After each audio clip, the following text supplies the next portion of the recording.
2 croissants, but I don't just, you can see in this one, I made these in little sandwiches where I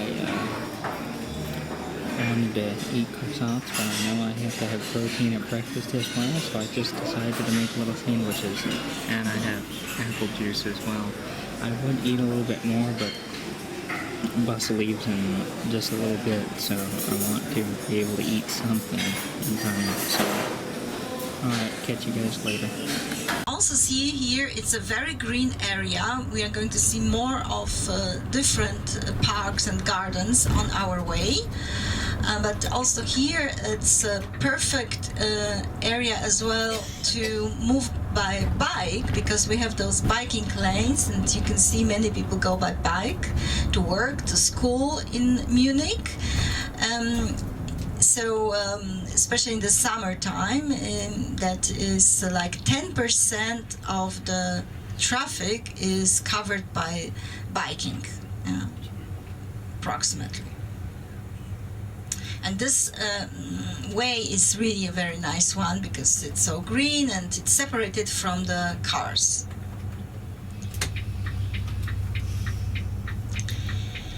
Well, the next bridge we will see in a few minutes on the right hand side, and on the other side there will be as well something I would like to show you. A column from the end of the 19th century with a very nice statue at the top.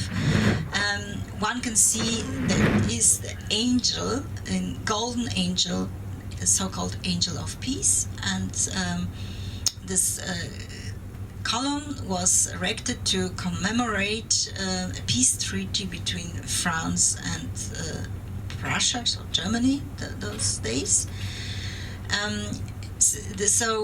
When we will be turning to the left on the next traffic lights, on the right hand side there will be exactly this view with the column. The column is located already on the other side of the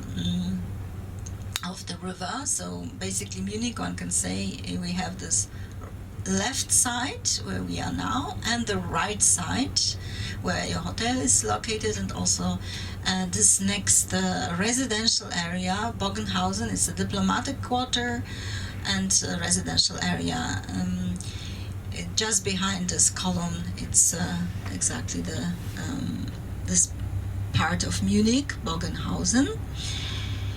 We will be driving to the left towards the city center, and then of course all the top places, the most important, the nicest, the most interesting places that we can see by bus at first. So like Olympic Park, like the area of Bmw, like Nymphenburg, which is the name of the palace, summer residence of Bavarian kings. We will have a short stop there. Let's see how the situation will be concerning rain coming once in a while. Anyway, there will be a short stop and also the possibility to use the restrooms.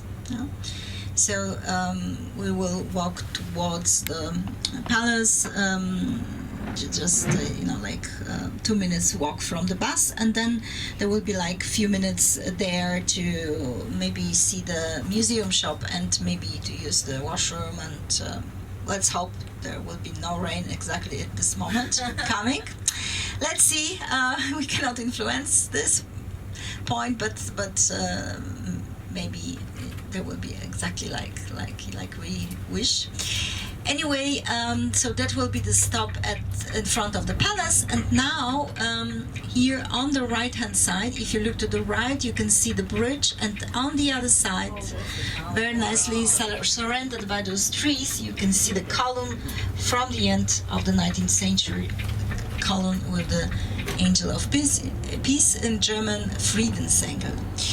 Yes, and now we are driving towards the Old Town area. This street is quite a busy street at this time of the day. It's a connection to the east part of Munich, so it will be rather slow traffic here. So that's not too bad because we have a very nice building coming on the right hand side. That is a museum, Bavarian National Museum. Here on the right hand side one can see the ruler of Bavaria, Prince Luitpold, who built this museum, and also the street is named after him, Prinz Regentenstraße. The Bavarian National Museum is a huge building, as you can see, and inside one can see, well, almost 1,000 years of Bavarian history. There's this permanent exhibition, there are some temporary exhibitions like now about fashion, but today the museum is closed. It's Monday, so that is that's why good to know that there are some exceptions from this rule. But the building itself looks really interesting. That's this style which was popular towards the end of the 19th century, with lots of different elements from architecture of the past. That was like an interesting, let's say, mixture of something from the Renaissance, something typical for Baroque, and so on and so forth, put together. And that is one of the main buildings here on the way from the city center to the bridge, which we have now behind us. And when we will be now moving towards the city center, we will pass by the English Garden, which is the biggest park in Munich, and then we will drive through the area of the Ludwigstraße, which is the most important historical street in Munich. So that all is coming a little bit, we have to be a little bit patient. So the traffic Monday morning is simply like that, and still we will see a lot on our way, and there will be time as well for the Glockenspiel towards the end of the tour. So I hope we will make it to be there at 11 o'clock or shortly before 11 o'clock. The Glockenspiel is 3 times a day at 11, and in case, it's like the traffic is really bad and we are not at 11 there, the next chance is at 12, so 11 or 12 o'clock, and then only once in the afternoon at 5. So that's why, I'm pretty sure 11 or 12 o'clock we will make it. And visit the museum, one of royal chambers, one can visit the museum of carriages and sleighs, but first of all, one can admire this beautiful architecture from the 17th, 18th and 19th century, and there is also behind the palace a very nice garden, which is like French style and English style, a mixture. Yes, so from one end to the other end of this palace, there is like half a mile. So quite a place. So what we are going to do, ladies and gentlemen, we will stop here. Swans. Yeah, the swans are also here. They are like still not very active at this time of the day. But this is actually, they think this is their palace, I think, and we are the guests.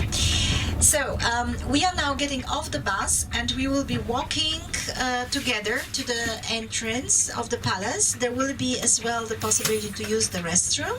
So you don't have to take your radios with. The main part of the palace of Nymphenburg. The name is connected to the Greek mythology. Nymphs, they were the ladies around the goddess of flora, the goddess of flowers. And the first owners, they named this Borgo della Ninfa in Italian, so Nymphenburg. Well, inside there is a museum, and the main room is where you see those big windows. One can go up and look through the window in case you like. That's a very beautiful room there. Otherwise, if we go down inside, there is a small museum shop. There are restrooms, and one can walk through on the other side, and you can see that on the other side there is this park. Now I would have a look at the watch, because you know we have our obligations. So This is a view from one of the balconies at the palace. It's a truly amazing view. As we zoom in here, you can see it better. Well, that's the thing about being on a tour. You can't do a lot of stuff. So, zoom past the fountain.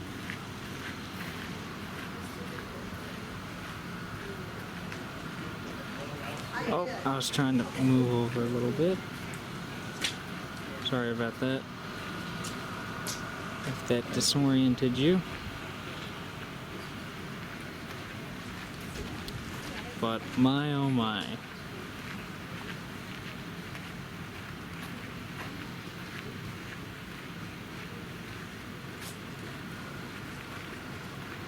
It's truly amazing. Truly, truly amazing.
Bianca e celeste, non le hai viste quelle anche davanti al locale?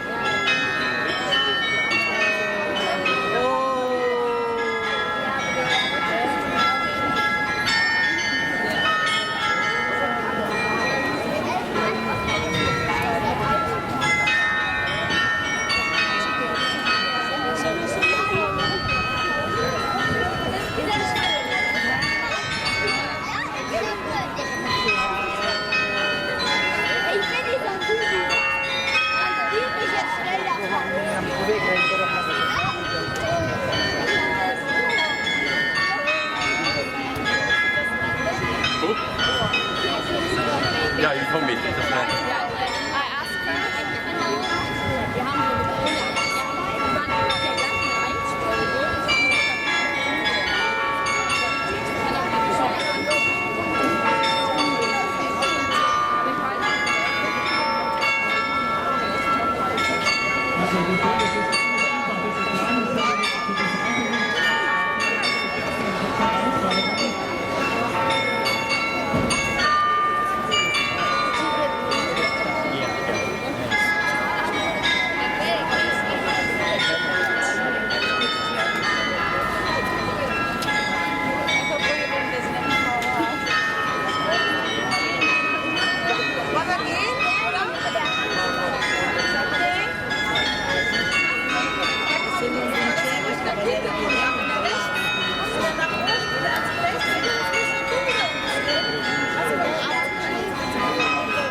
So for lunch, we're at an Italian restaurant. Naturally, I have pizza, and she has gnocchi, which is a dumpling pasta thing. And we are at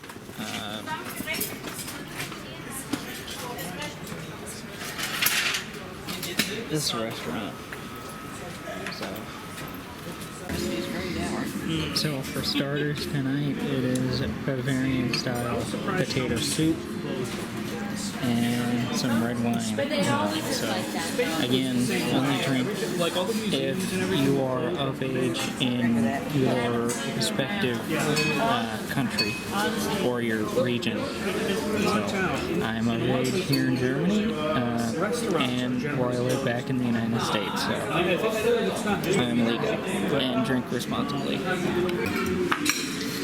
This was the main course. So that's chicken, that's potatoes right there, and that's some vegetables right there. So looks good. This is dessert. It's basically a fruit salad type thing.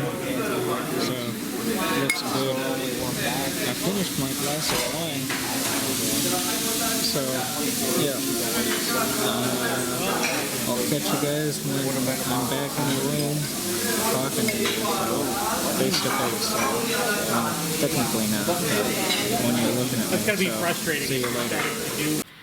And so, that is the end of day 8 of the vlogs. Yes, day 8 now.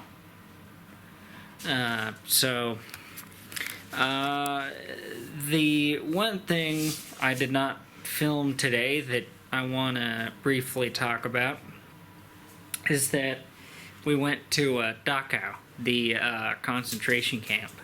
There's a couple reasons why I didn't film there. For one, it can be seen as very graphic and not suitable for all audiences. So I didn't feel like recording that, for that reason. And the second reason is that I feel like that might be disrespectful to everybody who had to be at Dachau and all of their relatives as well. So for respecting, plus it was pretty graphic, because, you know, concentration camps are graphic to talk about, as well as the Holocaust. So those are the two reasons why I didn't film the Holocaust Museum in DC 3 years ago. But yeah, I just wanted to say that we did do that, and why I didn't film in there, for those two reasons. But yes, so tomorrow, we have decided that we are going to do the BMW Museum for a fact, because the forecast for tomorrow is projected thunderstorms, where we were going to go to the mountain. So as opposed to potentially getting struck by lightning, we are going to choose the BMW Museum, which I would say is a good alternative. So yeah, that will do it for day 8, and until day 9, I will see you all later. Goodbye, guys! Thank you all for watching.